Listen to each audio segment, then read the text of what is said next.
వి gold trusted gold buyers మీరు తాకట్టు పెట్టిన బంగారాన్ని విడిపించి ఈ రోజు ఉన్న మార్కెట్ ధరకు కొనబడను. నమస్కారం, welcome to I dream health talks with Vijitha కార్యక్రమానికి స్వాగతం. ప్రస్తుతం మనతో పాటు ఉన్నారు డాక్టర్ వి ఆదిత్య రంగనాథ్ గారు. ఇప్పుడు వారితో మాట్లాడి మరిన్ని విషయాలు తెలుసుకునే ప్రయత్నం చేద్దాం. నమస్తే అండి. నమస్తే మ్యామ్. అయితే కొన్ని ప్రత్యేకమైన పొడులు ఇంట్లో తయారు చేసుకొని అవి పాలల్లోనో వేడి నీళ్ళల్లోనో కలుపుకొని తాగటం ఈ మధ్యకాలంలో చాలామంది చేస్తున్నారు. ప్రత్యేకించి లవంగాల పొడిని కూడా పాలల్లో కలిపి తాగుతుంటారు అని చెప్పి విన్నాను. నిజంగా ఇలా తాగడం కరెక్టేనా? తాగటం వల్ల ఏమైనా ప్రయోజనాలు ఉన్నాయా? మీరు అడిగింది నిజమేనండి. అంటే ఇప్పుడు పాలల్లో చాలా మిక్స్ చేసుకొని అంటే హెర్బల్ టీస్ కూడా వచ్చినాయి యూజువల్లీ. ఇప్పుడు అవి కూడా మనకి ఏంటంటారు మన టీ బ్యాగ్స్ రూపంలో కూడా అవైలబుల్ ఉంటున్నాయి. అఫ్కోర్స్ సరే టీ బ్యాగ్స్ కొంచెం మనకి మంచిది కాదు, క్యాన్సర్ అంటున్నారు, జాగ్రత్త పడాలి. సో డైరెక్ట్గా హెర్బ్స్ తీసుకోవడం మంచిది. ఇకపోతే లవంగం, మన ఇంట్లో దొరికే లవంగం మీకు తెలుసుంటే కనుక మనకి ఎప్పుడైనా పిప్పి పన్ను వచ్చి బాగా పెయిన్ పెడుతుంది, ఆ నొప్పి వస్తుంది అని అన్నప్పుడు ఈ లవంగాన్ని ఒక 2 లవంగాలు మంచిగా చక్కగా మనం ఆ పంటి కింద పెట్టుకొని కొరికితే అందులోంచి వచ్చే ఆయిల్ మనకి పెయిన్ రిలీవింగ్గా పనిచేస్తుంది అన్నట్లు. ఆ పిప్పి పన్ను చాలా పెయిన్ కూడా మనకి యూజువల్ బాగా తగ్గిస్తుంది. అండ్ ఈవెన్ కొంతమందికి సెన్సిటివ్ టూత్ ఉండి కొంచెం ఏమంటారు ఆ నెర్వ్ ఎండింగ్స్ కూడా బయటకి ఎక్స్పోజ్ అయ్యి జివ్వు మన లాగినట్టు ఉన్న వాళ్ళకి కూడా ఈ మన లవంగాలు డైరెక్ట్గా పెట్టుకొని కానీ లేదంటే లవంగాలతో ఆయిల్ కూడా మనం చేస్తారు. సో ఆ ఆయిల్ యూజ్ చేసినా కూడా చాలా మందికి పెయిన్ రిలీవింగ్ గా పనిచేస్తుంది. సో ఇకపోతే ఈ లవంగాల్ని మనం మిల్క్ లో మిక్స్ చేసుకుంటే వచ్చే బెనిఫిట్స్ చాలా ఉన్నాయి. మెయిన్ అంటే చాలా మందికి ఇప్పుడు కన్సర్న్ అంటే ప్రజెంట్ జనరేషన్ లో కొంచెం ఫాస్ట్ ఫుడ్, తర్వాత రేడియేషన్ ఎక్స్పోజర్ ఎక్కువ ఉండడం వల్ల, తర్వాత work pressure or like whatever mental stress ఎక్కువ అవడం వల్ల చాలా మందికి కొంచెం ఫెర్టిలిటీలో ప్రాబ్లమ్స్, అది ఈవెన్ ఉమెన్ అవ్వచ్చు, మెన్ అవ్వచ్చు. అండ్ మెన్లో చూస్తుంటే ఎరెక్టైల్ డిస్ఫంక్షన్స్ అవ్వచ్చు. అండ్ లిబిడో అంటాం, అంటే కొంచెం లో డిజైర్ అనమాట, లో సెక్షువల్ డిజైర్స్ అంటాం. So libido. సో ఇలాంటివన్నీ ఇష్యూస్ ఉన్న వాళ్ళు యూజువలీ ఈ లవంగాలు వాడితే, అది కూడా మిల్క్తో వాడితే కనుక వాళ్ళకి చాలా బెనిఫిట్. అంటే ఫెర్టిలిటీని బూస్ట్ చేస్తుంది, అండ్ ఈవెన్ ఈ లిబిడోని బూస్టప్ చేస్తుంది. అండ్ ఈవెన్ ఎరెక్టైల్ డిస్ఫంక్షన్ ఉన్న వాళ్ళు కూడా డైలీ ఒక 2 లవంగాలు తీసుకోమని చెప్తుంటాం. 2 లవంగాలు 2 యాలకులు అలా కలిపి మిక్స్ చేసి తినండి విత్ బనానా, అరటిపండుతో కానీ అలా చెప్తుంటాం. అలాంటి వాళ్ళు డైరెక్ట్గా ఇప్పుడు మనం మిల్క్లో వేసుకొని కూడా తాగితే కూడా వాళ్ళకి చాలా బెనిఫిట్ ఉంటుంది. And what ever like with in 1 monthలో వాళ్ళకి చాలా మంచిగా చేంజెస్, ఇంప్రూవ్మెంట్స్ చూడొచ్చు. అండ్ ఇంకొకటి మనకి లవంగంలో వచ్చిన అంటే యూజినాల్ అనేది ఒక కాంపౌండ్ ఉంటుంది. అంటే ఏదైతే మనం ఎక్స్ట్రాక్ట్ చేస్తాం మెడిసినల్ వాల్యూ ఉండేది. అంటే ఇప్పుడు ప్రతి దాంట్లో ఒక మెడిసినల్ వాల్యూ ఉండే ఒక ఇంగ్రీడియంట్ ఉంటుంది అండి. అంటే పసుపు కూడా ఎందుకు మనకి యాంటీ బ్యాక్టీరియల్ అలా పనిచేస్తుంది అంటే అందులో కుర్కుమిన్. అలానే ఇప్పుడు మనకి లవంగాల్లో కూడా యూజినాల్ అనేది ఉంటుంది. సో అదే మంచి అంటే నెంబర్ 1 క్వాలిటీ మనం తీసుకుంటే ఇంకా త్వరగా రిలీఫ్ వస్తుంది. సో అట్లాంటివి తెచ్చుకొని మనం వాడుకోవచ్చు. ఇందులో మనకి యాంటీ మైక్రోబియల్ ఎఫెక్ట్ ఉంటుంది. అంటే ఇప్పుడు మనకి ఏదైనా ఇంటెస్టైన్ పొట్టలో ఏమైనా ఇన్ఫెక్షన్ ఉంది, లేకపోతే మనకి ఏదైనా బ్లడ్లో ఇన్ఫెక్షన్ ఉంది, అలాంటప్పుడు కూడా మనం చక్కగా ఈ లవంగాలు కన్జ్యూమ్ చేస్తే మన బ్యాక్టీరియా కానీ ఆ వైరస్ కానీ దాన్ని ప్రొడక్షన్ తగ్గిస్తుంది అనమాట, వాటిని చంపేస్తుంది. So anti microbial, anti fungal అలా పనిచేస్తుంది. యాంటీ ఫంగల్ ఇప్పుడు వచ్చి మనకి స్కిన్ మీద యూజువల్గా వచ్చే క్యాండిడియాస్ అలా అంటాం కదా, సో ప్రైవేట్ పార్ట్స్లో వాటిలో వచ్చేవి. కానీ అలాంటప్పుడు మనం ఏదైనా ఒక క్యాండిడియాస్ మనం ఒక పౌడర్ తెచ్చుకొని యూస్ చేస్తాం, లేదంటే ఆయింట్మెంట్ యూస్ చేస్తాం, యాంటీ ఫంగల్ కాదా. సో అలాంటిది మనం లవంగాల ఆయిల్ కూడా యూస్ చేయొచ్చు, అంటే ఎక్స్టర్నల్గా యూస్ చేసుకోవచ్చు. అండ్ ఈవెన్ పంటి నొప్పి గురించి మనం మాట్లాడుకున్నాం. తర్వాత మనకి బెంజోకైన్ అని ఒక స్టెరాయిడ్ ఉంటుంది. సో అంటే ఏమంటారు మన స్కిన్ ఇచ్చింగ్, ర్యాషెస్ అలాంటివి తగ్గించే దాంట్లో. సో దాంతో కంపేర్ చేసినప్పుడు లవంగాలతో కంపేర్ చేసినప్పుడు లవంగాల ఆయిల్ బాగా పనిచేసింది. సో అట్లనే మనకి ఫంగల్ ఏదైతే స్కిన్ మీద ఉండే ఫంగల్ ఇన్ఫెక్షన్స్ అని చెప్పుకున్నాం కదా, ఇయర్స్లో స్కిన్లో ఉండేది ఫంగల్ ఇన్ఫెక్షన్. సో దాంట్లో టీ ట్రీ ఆయిల్ అని యూజ్ చేస్తామండి. సో ఆ టీ ట్రీ ఆయిల్తో ప్లస్ క్లవ్ ఆయిల్తో కూడా మనం కంపేర్ చేసినప్పుడు క్లవ్ ఆయిల్ ఇంకా బాగా ఎఫిషియెంట్గా వర్క్ చేసిందని మనకి సర్వేస్ అండ్ ఈవెన్ మనకి ప్రూఫ్స్, ఎవిడెన్స్ ఉన్నాయి.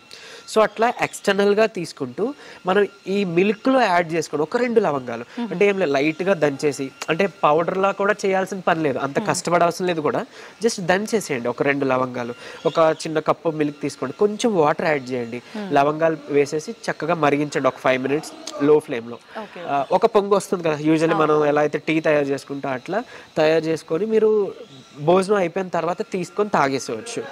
సో ఇలా తాగితే ఒకటి like what ever like sexual హెల్త్కి ఏదైతే ఇంపార్టెంట్ అన్నానో దానికి కూడా యూజ్ అవుతుంది, బ్యాడ్ బ్రెత్కి యూజ్ అవుతుంది, లేకపోతే మనకి ఇన్ఫెక్షన్ ఏదైనా పొట్టలో ఉండే ఇన్ఫెక్షన్ అండ్ ఈవెన్ మనకి ఏమంటారు లంగ్లో ఉండే ఇన్ఫెక్షన్స్, దగ్గు వస్తుంది, జలుబు వస్తుంది, కఫం చేస్తుంది, థ్రోట్ ఇన్ఫెక్షన్స్. సో వీటి నుంచి కూడా మనకి ఇది హెల్ప్ అవుతుంది. ఇప్పుడు ఆఫ్టర్ ఫుడ్ అంటే ఇది నైట్ కానీ ఆఫ్టర్నూన్ ఎప్పుడైనా తీసుకోవచ్చా? నైట్ తీసుకోవచ్చు, ఆఫ్టర్నూన్ తీసుకోవచ్చు. అంటే చాలా మంది నైట్ స్లీప్ లో దగ్గు వల్ల ఇబ్బంది పడుతుంటారు, కఫం వస్తుంది అంటారు కాబట్టి సో వాళ్ళకి ఇది హెల్ప్ అవుతుంది. సో పాలు కొంతమందికి పడని వాళ్ళు ఉంటారు, మిల్క్ ఇంటాలరెన్స్ ఉంటుంది, లాక్టోజ్ ఇంటాలరెన్స్ ఉంటుంది. సో అలాంటి వాళ్ళు ఓకే మిల్క్ అవాయిడ్ చేసేసి అట్లీస్ట్ వేడి నీటిలో కలుపుకోవచ్చు లవంగాన్ని, అదొకటి ఆప్షన్ ఉంది. లేదంటే ఆల్మండ్ మిల్క్, బాదం నుంచి తయారు చేసిన మిల్క్ మనం తీసుకోవచ్చు. అండ్ ఈవెన్ ఇది ఫుడ్ లో ఈ లవంగాలు అనేది మనం ఓన్లీ మిల్కే కాకుండా ఫుడ్ లో కూడా కలుపుకోవచ్చు. అంటే మళ్ళీ బాయిల్ చేసి కుక్ చేస్తే కొంత న్యూట్రియన్స్ పోతాయి, అంటే డైరెక్ట్ గా వేసేసి పచ్చి వేసేసి మనం నవిలి చూ చేస్తే బెస్ట్ అని నా ఉద్దేశం. అండ్ ఈవెన్ మనకి ఎక్స్టర్నల్ గానే కాకుండా ఇంటర్నల్ గా అని చెప్పాను కదండి. అండ్ ఇంకోటి ఏంటి అని అంటే ఇది సర్క్యులేషన్, బ్లడ్ సర్క్యులేషన్ ని చాలా బాగా ఇంప్రూవ్ చేస్తుంది. సో హార్ట్ డిసీజెస్ ఉండే వాళ్ళకి బ్లడ్ సర్క్యులేషన్ ఏదంటే క్లాట్స్ ఉంటాయి, సో మనకి కొలెస్ట్రాల్ బ్లాకేజెస్, ప్లేక్స్ అంటాం అలాంటివి ఉంటాయి, వాళ్ళకి బ్లడ్ సర్క్యులేషన్ తగ్గిపోయి హైపర్ టెన్షన్ వచ్చే అవకాశాలు ఉంటాయి, కొలెస్ట్రాల్ లేదంటే బీపీ పెరిగే అవకాశాలు ఉంటాయి. సో కొంతమందికి ఏంటంటే కాళ్ళు అవి నలుపు అయిపోతుంటాయి, అంటే బ్లడ్ సర్క్యులేషన్ సరిగ్గా లేక, ఆర్ సమ్వేర్ అంటే ఇప్పుడు బ్రెయిన్ లో కానీ అలాంటి ఈ పాసేజెస్ లో ఏదైనా ఆర్టరీస్ లో బ్లాకేజెస్ ఉంటాయి అంటారు కదా, అలాంటప్పుడు కూడా ఇవి తీసుకుంటే కనుక వాళ్ళకి బ్లడ్ సర్క్యులేషన్ ఇంప్రూవ్ అవుతుంది. అండ్ ఈవెన్ ఈ కొలెస్ట్రాల్ లెవెల్స్ తగ్గించే గుణం కూడా దీనికి ఉంది. సో కొంచెం ఆ పాత్వేని, ఆ బ్లాకేజెస్ ని క్లియర్ చేస్తూ సర్క్యులేషన్ పెంచడానికి కూడా మనకి హెల్ప్ఫుల్ అన్నట్లు ఇది. ఈవెన్ బ్యాడ్ బ్రెత్ అది కూడా మనకి ఎక్స్ట్రా బెనిఫిట్ అదొకటి పోతుంది. అంటే మనకి ఏదైనా సమస్య ఉంది అన్నప్పుడు అది తగ్గే వరకు తీసుకోవడం కరెక్టా, లేదంటే ఎవ్రీడే ఏదో ఒకటి ఇప్పుడు మీరు చెప్పిన టిప్స్ లో ఆల్టర్నేట్ గా అలా పాటిస్తూ ఉంటే రాకుండా ఉండడానికి ఛాన్సెస్ ఉంటుందంటారా? ఇది ప్రికాషియస్ గా కూడా తీసుకోవచ్చు. ప్రికాషియస్ గా తీసుకున్నప్పుడు మనం ఏం చేయొచ్చు అని అంటే మనకి ఇన్ని ఉన్నాయి కదా చాలా లవంగాలు, లేకపోతే మన గార్లిక్ తింటే మంచిది అంటాం. సో కన్ఫ్యూజన్ ఉంటుంది, అంటే ఒకరు చెప్తున్నారు ఏం చేయాలి. సో మీరు ఒక పని చేయొచ్చు, ఒక 15 days పెట్టుకుందాం, ఇది ఒకటి చేద్దాం, ఒక రెమెడీ. 15 days తర్వాత ఇంకొకటి చేంజ్ చేద్దాం, గార్లిక్ అనో రిలాక్సీ అనో ఇంకొకటి అన్నట్లు. అలా చేసుకున్నప్పుడు మనకి ప్రికాషియస్గా పనిచేస్తుంది. ఒకవేళ పర్టికులర్గా మనకి ఇప్పుడు ఈ ప్రాబ్లమ్ ఈ సిమ్టమ్ ఉంది అని అనుకుంటే కనుక అది తగ్గేదాకా అట్లీస్ట్ ఒక మండలం అంటాం 42 days 45 days అలా పాటించి తగ్గిందో లేదో చూసుకొని అప్పుడు గ్యాప్ ఇచ్చుకోవచ్చు, ఒక 1 month అలా, మళ్ళీ నెక్స్ట్ ఇంకొక రెమెడీ చేసుకోవచ్చు. లేదు అని అంటే ఇదే కంటిన్యూగా ఒక 2 months చేసుకోవచ్చు. ఒక రెమెడీని మనకి ఒకవేళ ఆర్థరైటిస్ ఉందనుకోండి, వాళ్ళకి కూడా ఇప్పుడు మనకి లవంగాలు బాగా హెల్ప్ అవుతాయి. లవంగాలు ఆయిల్ బయట నుంచి అప్లై చేస్తాము, బట్ ఇంటర్నల్గా తీసుకుంటాం. And even I side problem ఉంది, లేకపోతే ఐలోకి మనకి సర్క్యులేషన్ సరిగ్గా లేదు, లేదా బ్రెయిన్ లో సర్క్యులేషన్ సరిగ్గా లేదు, హెయిర్ ఫాల్ ఉంటుంది, హెయిర్ ఫాలికల్స్ అవి కూడా మనకి సరిగ్గా స్ట్రెంత్ లేవు. సో అలాంటప్పుడు ఏంటి, మనం సర్క్యులేషన్ పెంచాలి స్కాల్ప్కి అండ్ వీటిని. సో అప్పుడు ఎక్స్టర్నల్గా కూడా ఈ ఆయిల్ని లేదంటే మనం ఇది లవంగాలు బాయిల్ చేసిన వాటర్ని స్ప్రే చేసుకోవచ్చు. ఇంటర్నల్గా కూడా తీసుకోవాలి. సో ఇంటర్నల్ గా తీసుకుంటే లోపల నుంచి సర్క్యులేషన్ పెంచుతుంది, మన బాడీ అంతా బ్లడ్ సర్క్యులేట్ అవుతుంది కదా. సో అలా ఎప్పుడు కూడా బయట నుంచి వచ్చిన ప్రాబ్లమ్ ని బయట నుంచే చూడొద్దు. స్కిన్ అలర్జీ అనో, హెయిర్ ఫాల్ అనో, పిగ్మెంటేషన్ అనో, లోపల బాడీలో లివర్ హెల్త్ సరిగ్గా లేకపోయినా, రక్తం బ్లడ్ క్వాలిటీ సరిగ్గా లేకపోయినా అది బయటికి మనకి ఇలా ఏమంటారు ఎక్స్ప్రెస్ అవుతుంది అనమాట. సో ఇంటర్నల్ గా తీసుకోవాలి, ఎక్స్టర్నల్ గా వాడుకోవాలి, అప్పుడే మనకి ఫుల్ బెనిఫిట్ ఉంటుంది. ఇప్పుడు మీరు ఎక్స్టర్నల్ గా అంటే హెయిర్ కి స్ప్రే చేసుకోవచ్చు అన్నారు కదా, అది ఎలా మామూలుగా మనం అంటే ఒక గ్లాస్ వాటర్ తీసుకొని కొన్ని లవంగాలు వేసేసి మరిగించాలి, వాటర్ ని కంప్లీట్ కలర్ వచ్చేదాకా కొంచెం ఒక గుప్పెడు అలా లవంగాలు తీసుకుంటాము. సో దానిలో కావాలంటే ఎక్స్ట్రాగా మనం ఆనియన్ పేస్ట్ కూడా మనం యాడ్ చేసుకోవచ్చు, లేదంటే డైరెక్ట్గా దీన్ని యాడ్ చేసుకోవచ్చు. మీరు అన్నట్టు ఇదర్ వాటర్లోనైనా చేసి బాయిల్ చేయొచ్చు, లో ఫ్లేమ్లో ఒక 15 to 20 minutes అన్నట్టు, బట్ మూత పెట్టాలి, బికాస్ అందులో ఉండే ఆయిల్ ఎవాపరేట్ మనకు ఆవిరైపోతుంది కాబట్టి. సో అది కావాలి కాబట్టి. లేదు అంటే ఇంకా మనం దీన్ని క్యారింగ్ ఆయిల్ అంటాం, అంటే కోకోనట్ ఆయిల్, కొబ్బరి నూనె కానీ, ఆల్మండ్ బాదం ఆయిల్ కానీ, ఇలాంటి నువ్వుల నూనె కానీ ఇలాంటివి యాడ్ చేస్తే ఇంకాస్త మనకి ఇందులో ఉండే ప్రాపర్టీస్ త్వరగా ఆవిరి అవ్వకుండా స్టోర్ అవుతాయి అన్నట్లు. సో అలా అయినా మనం గాజు పాత్రలో షిఫ్ట్ చేసేసుకొని బాయిల్ చేసుకొని దాన్ని మనం ఆయిల్ అప్లై చేసుకోవచ్చు. ఈవెన్ జాయింట్ పెయిన్స్ ఉన్నా, లేకపోతే స్కిన్ అలర్జీ ఉన్నా అక్కడ అప్లై చేసుకోవచ్చు. ఈవెన్ పంటి నొప్పి ఉన్నా కూడా మనం ఒక 2-3 spoons నోట్లో వేసి ఆయిల్ పుల్లింగ్ అంటాం, బాగా ఫ్లష్ చేయాలి. అలా ఒక 10 minutes ఆయిల్ పుల్లింగ్ చేసుకున్నా కూడా మనకి పంటి నొప్పి, ఓరల్ హెల్త్ బాగుంటుంది, మైక్రోబ్స్ అంటే బ్యాడ్ బ్యాక్టీరియా ఏదైతే ఉందో అది చచ్చిపోతాయి. సో అట్లా హెల్ప్ అవుతుంది అన్నట్లు. ఇంకొకటి ఈ ఆయిల్లో కలిపి మనం బాయిల్ చేస్తున్నప్పుడు డబుల్ బాయిలింగ్ అంటాం, అంటే ఒక పాత్రలో నీళ్లు తీసుకోండి, బాయిల్ చేయండి, అప్పుడు వేరే పాత్రలో ఈ ఆయిల్ వేయండి, అంటే కోకోనట్ ఆయిల్ నువ్వుల ఆయిల్ వేసి కొంచెం ఈ లవంగాలు యాడ్ చేసి దాని మీద పెట్టి మూత పెట్టేసి మనం స్టీమ్ చేస్తాం, అదే బాయిల్ చేస్తాం. అలా అయితే కొంచెం ఏమంటారు త్వరగా పాడైపోకుండా అందులో ఉండే ఇంగ్రీడియంట్ మెడిసినల్ ఇంగ్రీడియంట్ పాడవకుండా మనం స్టోర్ చేయొచ్చు. ఈ 2 పద్ధతులు వాడుకోవచ్చు. ఇప్పుడు ఇలాంటి పర్టికులర్ ఆయిల్ ఏదైనా పెట్టినప్పుడు వెంటనే హెయిర్ వాష్ చేయాలా, హెయిర్కి అయితే అప్లై చేసామనుకోండి హెయిర్ వాష్ చేయాలా అవసరం లేదా అనే డౌట్ ఉంటుంది, హెయిర్ వాష్ చేయాలంటారా? ఇది మనం అప్లై చేసుకున్నాక స్ప్రే చేసుకున్నాక రాత్రి అంతా ఉంచేసుకోవచ్చు. చక్కగా స్కాల్ప్కి వెళ్తుంది కదా, మనకి పడుతుంది, సో అబ్జార్ప్షన్ బాగుంటుంది.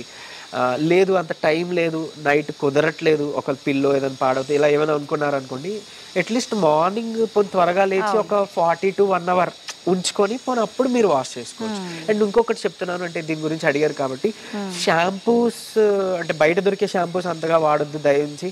దానివల్ల కూడా మనకి ఏంటంటే ఈ ఫోర్ హెడ్ దగ్గర ఉండే పింపుల్స్ రావడం, హెయిర్ ఫాల్ అవ్వడం, హెయిర్ క్వాలిటీ తగ్గిపోవడం అవుతుంది. సో కుంకుడికాయ ది బెస్ట్. ఇప్పుడు కుంకుడికాయ చేసుకోవడం అంతగా కుదరట్లేదు, ఇష్టం లేదు అని అనుకుంటే మనకి రీతా పౌడర్ అని షీకాయ పౌడర్ రూపంలో దొరుకుతుంది. అట్లీస్ట్ దాన్ని తెచ్చి మనం పెరుగులో మిక్స్ చేసి లేదా పాలలో మిక్స్ చేసి షాంపూలో మనం యూజ్ చేయొచ్చు. లేదంటే హాట్ వాటర్లో మిక్స్ చేసి ఆ రీతా పౌడర్ షీకాయ పౌడర్ దాన్ని పెట్టుకోవచ్చు, అట్లా చేయండి. లేదా న్యాచురల్గా ఉండే వేరే ఏదైనా సమ్ ఆయుర్వేదిక్ న్యాచురల్ ప్రిజర్వేటివ్స్ లేనివి అలాంటి షాంపూస్ యూజ్ చేసుకోండి. బట్ ఎవ్రీ టైం అంటే ఈ షాంపూస్ యూజ్ చేయదు. అండ్ ప్రతిసారి ఆయిల్ పెట్టిన ప్రతిసారి ఇప్పుడు మనం షాంపూ వాడాలంటే అలా ఏం లేదు. మీకు కొంచెం అంటే ఏదైనా ఇరిటేషన్ జిడ్డుగా అనిపిస్తుందంటే వాడుకోండి, షాంపూ చేయండి. లేదు అని అంటే లేదు. పోనీ అలా డైలీ ఒకవేళ మేము షాంపూ పెట్టుకోవాల్సి వస్తుంది, ఆయిల్ పెడతా అనుకుంటే అట్లీస్ట్ పోనీ వీక్లీ 3 times వాడండి ఈ ఆయిల్, మీకు ఎక్స్టర్నల్గా హెల్ప్ అవుతుంది. అంటే మనకి ఒకవేళ పెయిన్స్ ఇచ్చింగ్స్ అని ఉంటుంది అలాంటివి ఏమైనా ఉంటే కనుక ఇది డైలీ వాడుకోవచ్చు, అది ప్రాబ్లం లేదు. థ్యాంక్ యూ అండి, థ్యాంక్ యూ వెరీ మచ్.